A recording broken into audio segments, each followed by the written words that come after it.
श्री गणेशाय नमः। आज भरत शत्रुघ्न दोनों भाई अपने ननिहाल से अयोध्या वापस आ गए हैं। अवध में सन्नाटा छाया हुआ है। भरत जी प्रजावासियों से उनकी उदासी का कारण पूछते हैं। प्रजावासियों ने भरत जी से उस घटना के बारे में बताती है जो अवध के राजभवन में घटित हुई है। प्रजा के मुख से इतना सुनते ही भरत जी महल में प्रवेश करते हैं और अपनी माता कैकेयी के पास जाते हैं। पूछते हैं, माता तुम मेरी माता हो, क्या तुम ही माता मेरी, क्या तुम ही सूर्य कुल की रानी, क्या तुम ही जन्मदाता मेरी।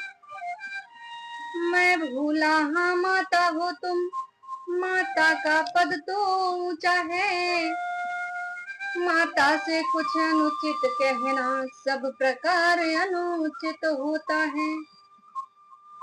इस प्रकार भरत भैया अपनी माता कैकेयी से कहते हैं, आप तो माँ हो, माँ का पद सबसे ऊंचा है, इसलिए मैं कुछ अपशब्द नहीं कहूंगा, लेकिन आज से हमारे तुम्हारे राह अलग होंगे।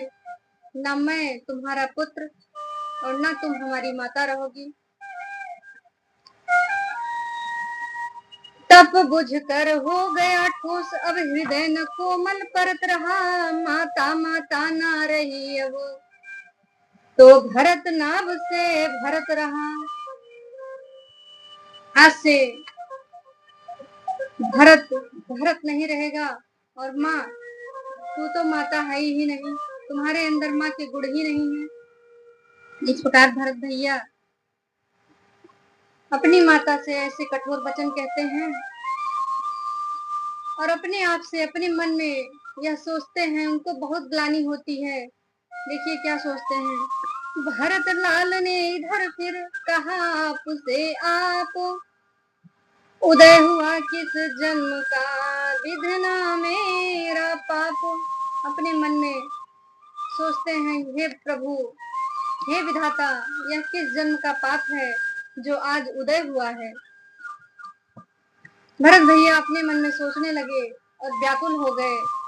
क्या सोचते हैं, वह सुकुमारी सीता माता वन में कैसे रहती होंगी, कैसे वर्षाया कड़ी धूप सिर पर अपने सहती होंगी। वन में श्री राम सदिस भाई, सौमित्र सरीखा भ्राता हो, घर में कुबरी सी दासी हो और कैकेयी सी माता हो।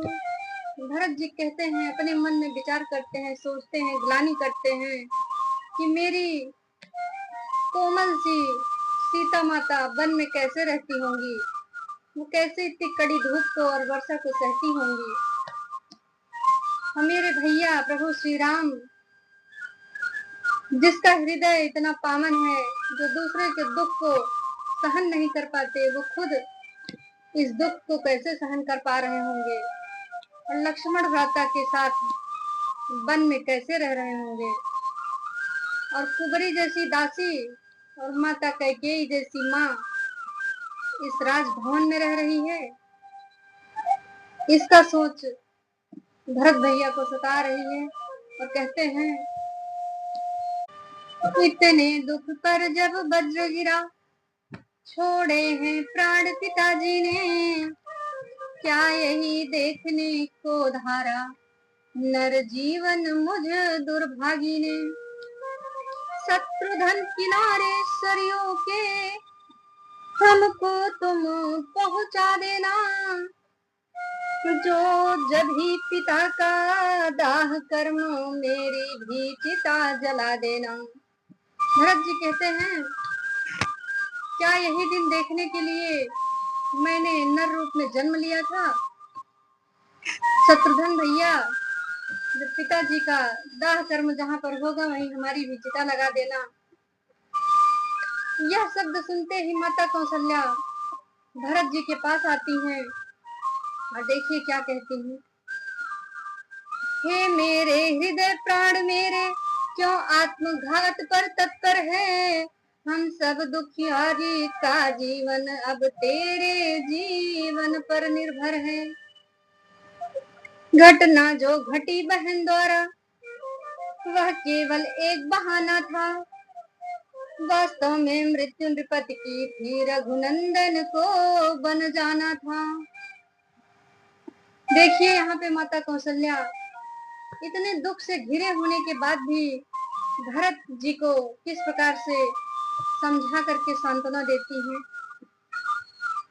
कौशल्या माता के इस प्रेम भरे भाव भरे शब्द को सुनकर भरत भैया क्या कहते हैं, अपने मन की अपनी हृदय की व्यथा अपनी माता कौशल्या की गोद में लेटकर सुना देते हैं। कहते हैं, माता समझेगा जगत भरत ने ही यह सारा खेल रचाया था।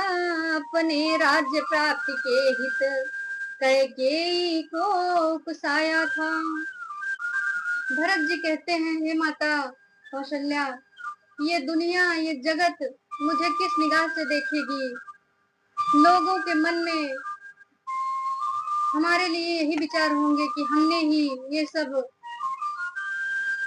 अपनी माता कैकेयी से कहा था राज्य को पाने के लिए।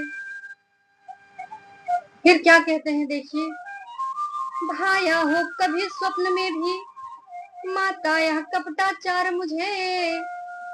तो जितने दुख विश्व में हैं सब सहन मुझे स्वीकार मुझे।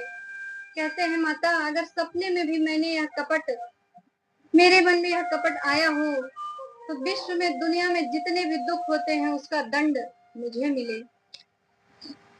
गोवध गुरुवध या ब्राह्मण वध इस सब का मुझ पर पातक हो।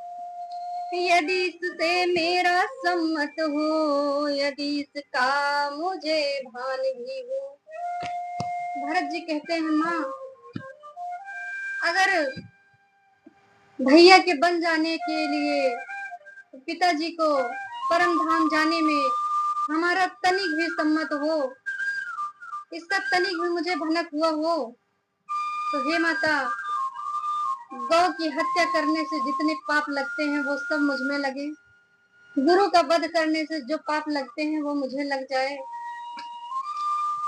इस प्रकार भरत जी के वचन को सुनकर माता क्या कहती हैं, कौशल्या ने तब कहा, उठो मेरे लाल, सच्चाई को चाहिए और नाधिक प्रमाण। माता कौशल्या कहती हैं, भरत सच्चाई के लिए अब इससे अधिक और कोई प्रमाण नहीं चाहिए। मैं जानती हूँ तू सच्चा है, तुम सच्चे हो मैं कहती हूँ, तुम सच्चे हो साक्षी हूँ मैं। कैसे समाज अपयश देगा, हे पुत्र मध्यवर्ती हूँ मैं। कि मैं जानती हूँ तुम्हारे जैसा भाई दुनिया में दूसरा ना हुआ है और ना होगा। तुम्हारे मन में राम के लिए कोई भेद नहीं है। तुमको तो राज्य मिट्टी के बराबर है, ये मैं जानती हूँ, मैं साक्षी हूँ। इस प्रकार से समझाते हुए माता कौशल्या भरत जी को अपने गले से लगा लेती हैं। आगे की कथा हम कल बताएंगे। कल की कथा में भरत जी अपनी माताओं को प्रजावासियों को लेकर प्रभु श्री रामचंद्र जी से चित्रकूट मिलने जाते हैं। कल भरत मिलाप होगा।